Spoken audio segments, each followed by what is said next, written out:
գարնանային սրացումներ են, բայց քանի որ իրենց տղամարդը Աննան է, ես չգիտեմ ինչու մի տեսակ վստահություն ունեմ, կամ այդպես եմ կարծում, որ այս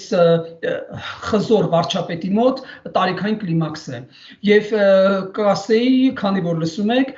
լավ կլինի, որ կնոջդ հետ գնաս գինեկոլոգի մոտ։ Ինչ է նշանակում ազգային ժողովում այդ հիստերիկ պոռթկումը, պատերով կտամ, արա, բա գնում եք ասում եք կրթությունը, այն հիմարն է, նորաձև է, այդ հիմար սահմանումով, եւ գնում եք մարզեր իբրև թե կրթության մասին կամ դասեր տալու, հա, դասախոսություն կարդալու։ Դուք հələ մի հատ այս կողից նայեք, հələ մի հատ ձեզ ինքներդ նայեք, հələ տեսեք դուք ինչպես եք խոսում, եւ դուք մի հատ էլ խոսում եք, որ կրթությունը նորաձև է կամ չգիտեմ ձեր արած այս պոռթկումները, շիզոֆրենիկ պոռթկումները ազգային ժողովում, դա ազգային ժողով է, թե ազգային ախոր։ Նույնիսկ Էդգար Ալան Պոն, ով հայտնի հա հորոր գրականության, սարսափ գրականության հայրերից է